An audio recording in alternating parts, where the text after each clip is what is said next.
Goeienaand, good evening, fellow South Africans and citizens of the world. Now, facts are coming out about the mass exodus of Africans from Zimbabwe. And we know that on just one day alone, 130,000 people streamed through Beit Bridge into South Africa from Zimbabwe. That's on one day alone. Okay, this is from the Citizen newspaper. According to officials the party spoke to on Wednesday, 130,000 people streamed into South Africa on one day alone this month.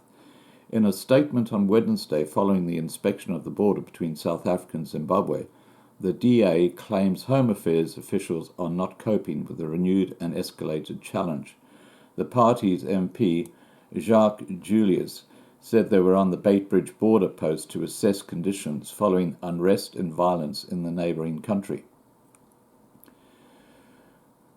It was important for us to check the readiness of Home Affairs officials at the border, as thousands of people are expected to seek economic refuge and safety in South Africa.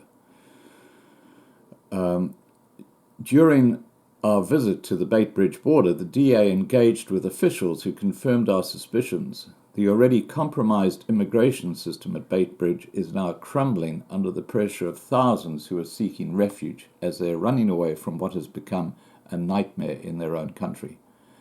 During the oversight, it was clear that President Cyril Ramaphosa's assertion that all is well in Zimbabwe and that economic sanctions should be lifted is not only untrue, but also deeply irresponsible. People have died, bystanders have been shot senselessly, homes have been raided, and the entire country is on lockdown. According to the border officials, there was a single day in January, when over 130,000 people crossed the border to South Africa.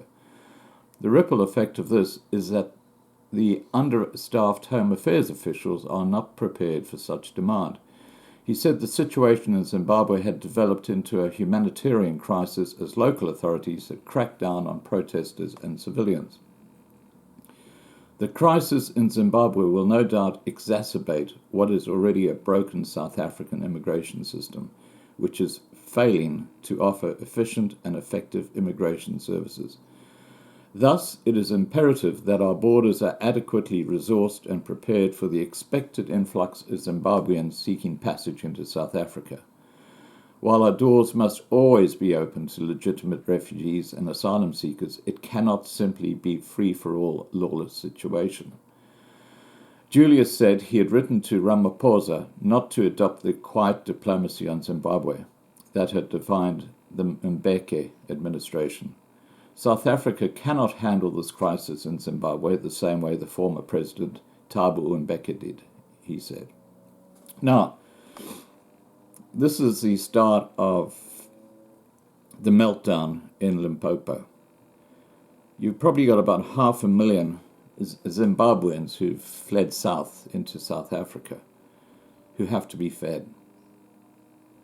They're going to be hungry, they're going to be desperate. White farms are going to be a very easy target. This is a warning of high alert, and I'm sure everybody in the Limpopo region is already on high alert. But hey, our thoughts and our prayers go out to you. It's terrible what's happening. You know, it's terrible what happened in Zimbabwe. But what else can you expect when you've got a dictator? And you've got apparently an attempted coup. And South Africa, unfortunately, is going to follow the Zim path. I can see it going no other way. All right, guys, please remember to subscribe to be kept informed, and have a great evening. Bye for now. We are at the Beit Bridge border post between South Africa and Zimbabwe, where we interacted with people here. Mostly Zimbabweans are sitting here. They are coming to South Africa in search of opportunities. We spoke to them and they told us that, they have children at home. There are no opportunities in Zimbabwe, and that is why they come here. And this is where we have our problem once again. People of Zimbabwe are coming to South Africa for the basic necessities. They have to feed their families. Now, the president's statement yesterday that the world must lift sanctions against South Africa, against Zimbabwe, I think is disingenuous and not well thought through. Because just in recent days, we have seen the police in Zimbabwe actually allegedly killing 12 people, and over 300 people were injured during that unrest in Zimbabwe. We also saw that there was a shutdown of internet connection in Zimbabwe. Now that smacks of a dictatorship.